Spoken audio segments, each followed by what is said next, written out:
La décroissance radioactive.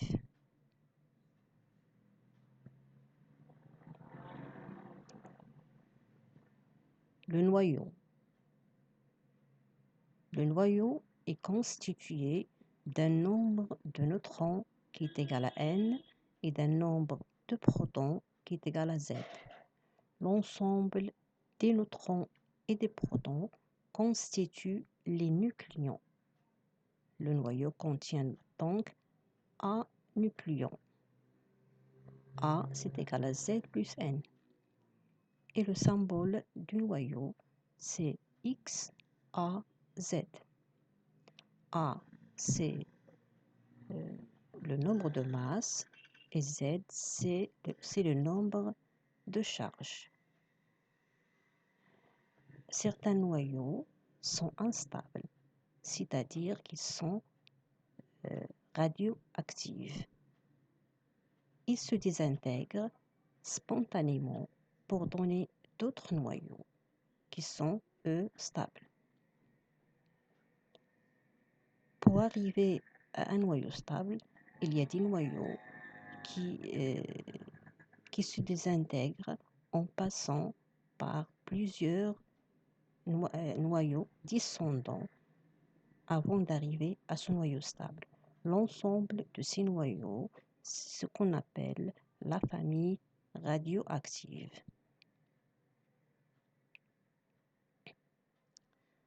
Quels sont donc les types de radioactivité? Le premier type de radioactivité, c'est la radioactivité alpha. Le noyau se débarrasse de 4 nucléons, c'est-à-dire de 2 protons et 2 neutrons, pour donner un noyau fils YA-4 et Z-2. Et en même temps, le noyau émet une particule alpha,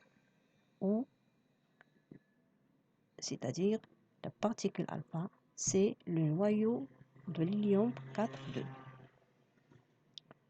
Le deuxième type de radioactivité, c'est la radioactivité bêta-. Donc le noyau se transforme pour donner un noyau YaZ plus 1. Dans ce cas-là, à l'intérieur du noyau, il y a un proton, il y a un neutron qui s'est transformé en proton. Et il y a émission d'une particule bêta-, ou aussi ce qu'on appelle un électron E0-1. À savoir que pendant ces radioactivités, il y a toujours conservation de nombre de masses et de nombre de charges. Et c'est ce qu'on appelle les lois de Soddy. Le troisième type de radioactivité, c'est la radioactivité bêta+. Le noyau XAZ se transforme pour donner un noyau qui est YAZ-1. Dans ce cas, on a le proton s'est transformé en neutron. Et on a l'émission d'une radioactivité bêta+, ou un positron E0 plus 1. Le dernier type de radioactivité, c'est la radioactivité gamma. Le noyau obtenu lors d'une désintégration bêta+, bêta- ou alpha se trouve dans un état excité, c'est-à-dire il renferme une énergie. Pour arriver c'est-à-dire à son état fondamental Y A', il émet un photon gamma pour se désexciter. Donc, ce sont les 4 types de radioactivité. Les noyaux stables et instables sont rassemblés dans un diagramme appelé le diagramme NZ ou diagramme de Segre. Le diagramme de Segre contient une zone qui est centrale, qui est en rouge, c'est la zone du noyau stable. Quand Z est inférieur à 20, cette zone se confond avec la droite Z égale à N. Dans ce cas, les noyaux sont stables si N est égal à Z. Quand Z est supérieur à 20, donc la zone de stabilité rouge s'écarte de la première bisectrice, c'est-à-dire la droite N égale à Z. Et les noyaux sont stables dans ce cas si N est supérieur à Z.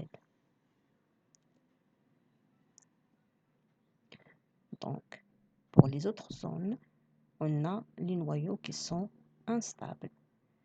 Pour la zone en vert, c'est la zone du noyau émetteur bêta+. Parce qu'ici, on a les noyaux qui ont Z supérieur à N. Donc, c'est les noyaux émetteurs bêta+. La zone en bleu, c'est la région du noyau émetteur bêta-. Pour cette zone, les noyaux ont un nombre de neutrons qui est supérieur à Z. Pour les noyaux lourds, en jaune, ce sont les noyaux lourds et sont des noyaux émetteurs. C'est l'ensemble des noyaux émetteurs alpha. On a une loi pour la radioactivité qu'on appelle la loi de la décroissance radioactive. On considère donc un échantillon à l'instant t égal à 0 qui contient un nombre N0 de noyaux non désintégrés. À un instant t, on aura donc un nombre de noyaux N qui reste et les autres sont désintégrés. Donc, le nombre de noyaux qui reste à l'instant t, donc, c'est égal à N0 exponentielle moins lambda t. C'est la loi de la décroissance radioactive. Lambda, c'est une constante qu'on appelle la constante radioactive qui ne dépend que de la nature des noyaux radioactifs. La représentation graphique de cette loi, donc voilà la représentation graphique de N de T. Donc, un noyau a deux constantes qui sont caractéristiques de chaque noyau. C'est la première caractéristique, c'est la constante du temps, qui est égale à donc à 1 sur lambda. Donc, pour savoir la valeur de taux, c'est l'instant où 63% des noyaux initiaux sont désintégrés. C'est-à-dire, il reste 0,37 N0, c'est-à-dire 37%. Donc, voilà, c'est taux. On peut aussi déterminer taux comme étant l'intersection de la tangente à la courbe passant par N0 avec l'axe des abscisses. La deuxième constante, c'est la demi-vie. La demi-vie, on la remplace donc dans la loi ici, on remplace T par T1 demi, et on arrive donc à T1 demi, donc, qui correspond à la disparition de la moitié du noyau initial, c'est-à-dire N0 sur 2 correspond donc à T1 demi. Donc, en remplaçant ici N par N0 sur 2, on obtient donc T1 demi, c'est moins log de 2 sur lambda, c'est égal à moins taux fois le logarithme newtonien de 2.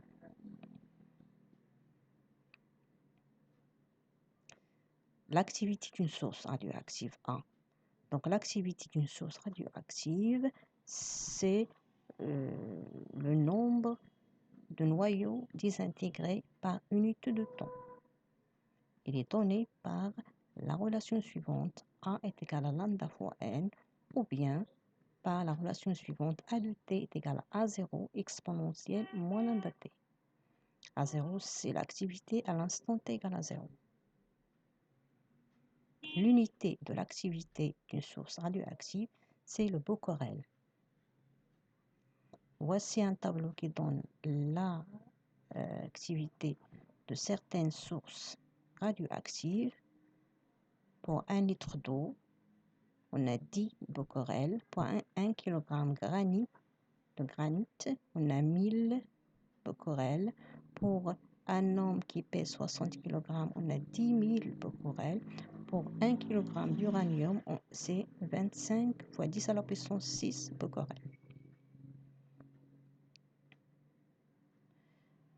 La radioactivité est utilisée pour dater un événement. Comment ça se fait? Quand l'organisme est vivant, les échanges avec le milieu extérieur maintiennent la teneur en carbone 14 constante, c'est-à-dire que cette quantité de carbone dans l'organisme reste constante. Mais quand l'organisme meurt, le carbone 14 n'est plus renouvelé, c'est-à-dire il n'est plus constant puisqu'il s'épuise et il se désintègre selon la loi de la décroissance radioactive suivante. A de t est égal à A0 fois exponentielle moins lambda t. Donc, cette expression est équivalente donc à dire que A de t sur A0 c'est égal à exponentielle moins lambda t. Ce qui veut dire donc que ln de A de t sur A0 c'est moins lambda fois t. Ce qui veut dire donc que t c'est 1 sur lambda. Ln de A0 sur A de t. Donc, t c'est T1 demi. En remplaçant lambda par sa valeur, on obtient donc T1 demi sur Ln de 2 fois Ln de A0 sur A de t.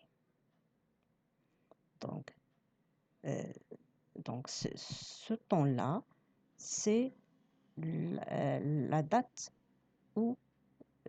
d'origine de l'objet ou de l'échantillon. Donc on peut mesurer A si l'on connaît A0 de l'échantillon. Alors on peut connaître la date d'origine T de l'objet.